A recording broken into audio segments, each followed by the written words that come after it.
बिस्मिल्लाहिर्रहमानिर्रहीम अस्सलामु अलैकुम।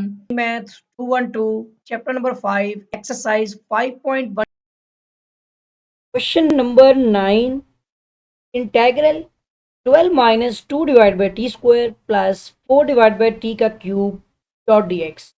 यहाँ सबसे पहले आपने इंटीग्रेशन सेपरेटली अप्लाई करनी है। ठीक है, हम यहाँ पे सबसे पहले कर लेंगे let I is equal to integral. पहले हम क्वेश्चन लिखते हैं जो कि है 12 minus 2 divide by t square plus 4 divide by t का क्यूब डॉट डी टी। जिसकी एक्सटेंशन होगी ना, जो मतलब वेरिएबल यूज हो रहा है उसी के लिहाज से डॉट डी एक्स या डॉट डी टी लगेगा।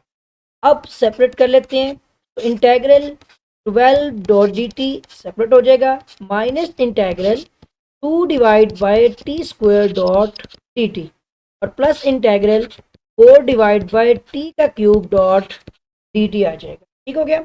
अब अगले स्टेप में आपने क्या करना है, कांस्टेंट को शुरू में लेके जाएं। इंटेग्रल अब यहाँ कुछ नहीं है, 1 लगा दें। ठीक है, और 1 डॉट डी टी कर दें और माइनस करने के बाद यहाँ से आपका 2 कांस्टेंट बाहर निकल जाएगा और ये ही टी की वैल्यू आपके ऊपर जाके -2 हो जाएगी। आप चाहें तो एक स्टेप और कर सकते हैं, उसके बाद लेके जाएं। मैं ये चाह रहा हूँ कि आपकी जो क्वेश्चन में कंफ्यूजन ना रहे, तो वही काम किया करता हूँ अभी। ठीक है, सबसे पहले तो हमने यहाँ पर 12 के साथ कुछ भी नहीं है तो 1 देखा मौजूद है, फिर हमने माइनस लगाया तो इंटेग्रल में 2 और टी की पावर ऊपर जाके -2 और डॉट डी टी आ गया। ठीक है, मैं चाहता हूँ कि कोई स्टेप में भी मिस्टेक आपको प्रॉब्लम ना आए। फिर प्लस करके इंटेग्रल 4 और टी की पावर -3 किया तो डॉट डी टी आ गया। अब हम कांस्टेंट बाहर निकाल लेते हैं, अब आसान हो जाए। तो 12 बाहर निकाला तो अंदर 1 तो मौजूद है। ठीक है, क्योंकि 12 अंदर 12 भी है ना, तो 1 से कोई फर्क नहीं पड़ेगा। 1 से मल्टीप्लाई या 1 को डिवाइड में फ्रैक्शन में ले जाए नीचे तो कोई फर्क नहीं पड़ेगा। यानी अगर मैं 12 अंदर 12 कह दूं या 12 डिवाइड बाय 1 कहूं तो 12 ही रहेगा।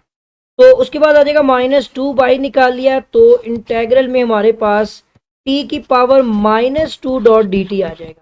इसी तरह से इसमें कांस्टेंट 4 बाहर निकाला इंटेग्रल के तो टी की पावर यहाँ पे सॉरी 4 नहीं है, यहाँ पे क्यूब है 3 है। ठीक है, और डॉट डी टी आ जाएगा। अब फिर से वही काम, रफ वर्क में आ जाएं। वेरिएबल के अंदर आप देख सकते हैं कि हमने यहाँ पर D divide by D T into T का डेरिवेटिव लेना है, वो 1 होता है। अभी तक हमारे डेरिवेटिव में 1 आ रहा है। ठीक है, तो अब आगे नेक्स्ट देखते हैं।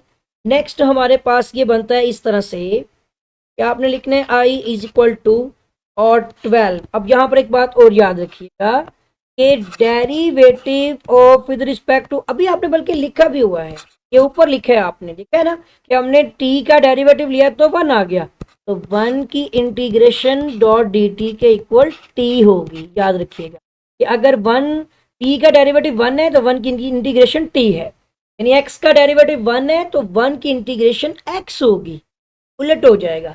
तो जैसे आपने देखा कि 1 की इंटीग्रेशन जो है वो आपके पास अब टी बनेगी। ठीक है, यहाँ पे आ जाएगा आपका टी, सिंपल, फिर माइनस आ जाएगा, फिर उसके बाद ये 2, ये टी में ब्रैकेट बना के आपको बता दूं कि ये इंटीग्रेशन ने सोल्व करके दिया है।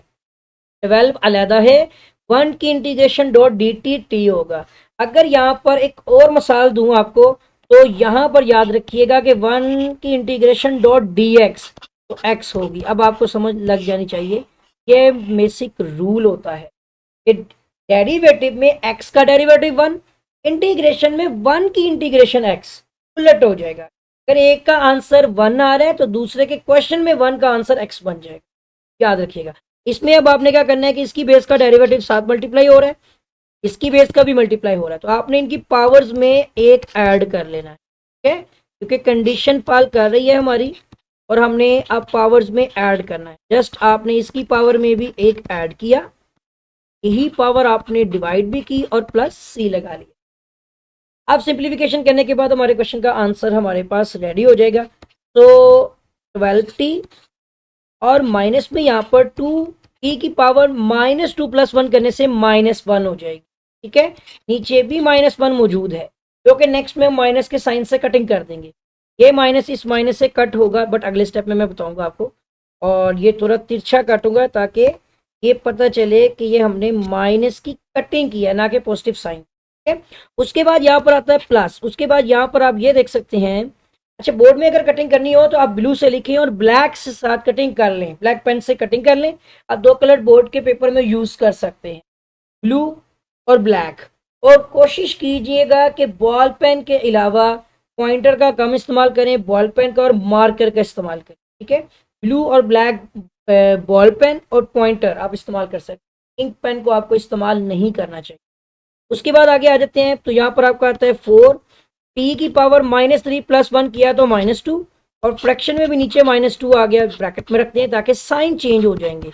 अब अगले स्टेप में आप देखेंगे तो मल्टीप्लीकेशन बताती है, पहले तो है 12t, ठीक है, दूसरा माइनस माइनस से कट गया तो प्लस हो गया, और 2 और ये पावर टी की नेगेटिव थी नीचे जाके प्लस हो जाएगी। फिर आपने यहाँ पे प्लस माइनस माइनस हो गया, ये 2 1 द 2 2 टू द 4 है, तो 2 आपके पास ये भी नीचे जाके पॉजिटिव स्क्वायर में आ जाएगी, और प्लस आपके पास सी आ जाएगा। तो आंसर देख लेते हैं कि क्या इतना ही है या इसका एलसीएम भी लिया गया है। तो 12t plus 2 divide by t minus 2 divide by t square plus c, यही क्वेश्चन का आंसर है। वैसे आप यहाँ भी आंसर रख सकते हैं, इसके बाद एलसीएम भी ले सकते हैं क्वेश्चन को, तब तक आंसर, जब तक आंसर सिंप्लीफाई हो रहा हो तब तक वैसे आप क्वेश्चन को के आंसर को सोल्व कर सकते हैं। लेकिन 2 नंबर के क्वेश्चन के लिए कोशिश करें कि जहां तक आप इजीली सोल्व करके एक फॉर्म बना लें, वही आपका आंसर हो।